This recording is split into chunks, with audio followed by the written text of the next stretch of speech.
சிவம் துபே பாத்தீங்கன்னா, சமீப காலமாகவே உடம்புக்கு நேராக வரும் ஷார்ட் பாலுக்கு எதிராக படுமோசமாக சொதப்பிட்டிருக்காரு. இதனால தான் இந்த திட்டத்த இங்கிலாந்து கையில எடுத்திருக்காங்க. அப்போது துபே ஒரு முறை பந்த ஹெல்மெட்ல வாங்கியிருக்காரு. இருந்தாலுமே அதன் பிறகு சிறப்பாக பேட்டிங் செய்து அரை சதம் அடித்தாரு.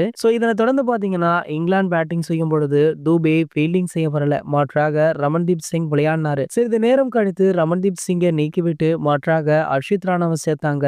மேலும் ராணாவால பந்து வீச முடியும் அப்படின்னுமே அறிவிக்கப்பட்டிருக்கு.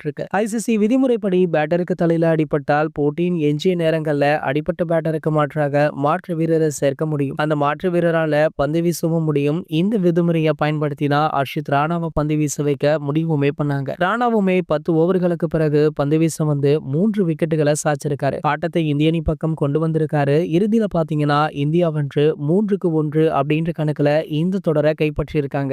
இந்த நிலையில துபேவிற்கு மாற்றாக ராணாவை சேர்த்தது கடும் விமர்சனத்தை பெற்று வருது. இந்த போட்டி முடிந்த பிறகு கேப்டன் சூரியகுமார் யாதவிடம் இது குறித்து கேட்கப்பட்டிருக்கு. அதற்கு பதிலளித்த சூரியகுமார் யாதவ், எதிர்பாராத விதமாக துபேவால இன்று ஃபீல்டிங் செய்ய முடியல. மாற்றாக ராணா வந்து நம்ப முடியாத வகையில அபாரமாக பந்து வீசி அசத்திருக்காரு. துபேவாலுமே 4 ஓவர்களை வீச முடியும். இதனாலதான் துபேவிற்கு மாற்றாக அர்ஷித் ராணாவை சேர்த்தோம் அப்படின்னு பேசியிருக்காரு. இந்தியா இங்கிலாந்து இடையேயான 5வது மற்றும் கடைசி T20 போட்டி வர பிப்ரவரி 2ஆம் தேதி மும்பைல நடைபெற உள்ளது அப்படின்றதுமே குறிப்பிடத்தக்கது. இது போன்ற கிரிக்கெட் செய்திகளை பத்தி நீங்க உடனே தெரிஞ்சுக்க நம்மளுடைய தமிழ் நியூஸ் எக்ஸ்பிரஸ் சேனலை மறக்காம சப்ஸ்கிரைப் பண்ணிக்கோங்க.